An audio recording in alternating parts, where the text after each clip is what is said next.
এই যে দাদা একটু সরে বসুন। না না না, আপনাদের নাই, আসলে ট্রেলারটা দেখতে দেখতে এত ভালো লাগলো যে বলতে বাধ্য হয়ে গেলাম। নমস্কার, বেঙ্গলি ফিল্ম রিভিউজ চ্যানেলের তরফ থেকে আপনাদের সকলকে সুস্বাগতম। আজ আমরা রিভিউ করব কমলেশ্বর মুখোপাধ্যায় পরিচালিত ছবি একটু সরে বসুনের ট্রেলার নিয়ে। আপনাদের সঙ্গে আমি তন্ময়। বাংলা সিনেমায় যাওয়ার একটু একটু করে কমেডির হিড়িক আসছে, দ্যাটস গুড।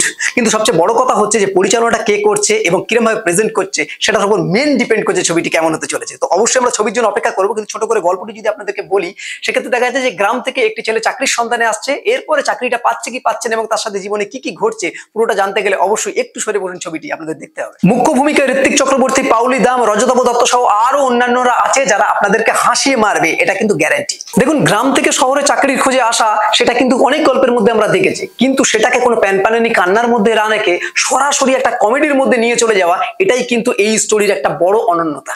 স্টোরির মতন স্ক্রিপ্টও কিন্তু এখানে পেটে ফিক লাগানোর মতন। প্রত্যেকের মুখে যে ডায়লগস গুলো সেটা কিন্তু অনবদ্য হয়েছে, প্রত্যেকের ডায়লগের মধ্যে রয়েছে হাসির খোরাক। এখানে শুধু স্ক্রিপ্ট রাইটারের গুণ আমি বলবো না, এখানে কমলেশ্বর মুখোপাধ্যায় যেভাবে পরিচালনা করেছে অর্থাৎ মেক করেছে পুরো ছবিটাকে, সেটাও কিন্তু একটা বড় গুণ এই ছবিটাকে একটা অন্য জায়গায় রিচ করানোর জন্য। অ্যাকর্ডিং টু দ্য ট্রেলার প্রত্যেকের অভিনয় কিন্তু অসাধারণ, সেটা ঋত্বিক চক্রবর্তী থেকে শুরু করে রজতাভ দত্ত থেকে শুরু করে পাউলু দাম পর্যন্ত প্রত্যেকের জায়গায় একদম যথেষ্ট ঠিক। টেকনিক্যাল পার্টের কথা এখানে বলবো না, কারণ সেটা পুরো ছবি দেখার পরই বলবো। এখানে আপাতত যতটুকু বলবো, বিজিএম কিন্তু বেশ ভালো লাগছে, পুরো ছবির সাথে সঙ্গত রেখে বিজিএম তৈরি করা হয়েছে। ভালো লাগে যে সিনেমার ধারা আবার নতুন করে একটা মোড় নিচ্ছে, যেখানে অনেক দিনের ফ্রাস্ট্রেশন থেকে আবার একটা নির্মল আনন্দে আমরা যেতে পারছি। তো এই সিনেমাটাও এরকমই হবে, নির্মল আনন্দ আপনাদের দেবে, তার জন্য অবশ্যই অপেক্ষা করে থাকুন। আমি তো অপেক্ষা করে আছি।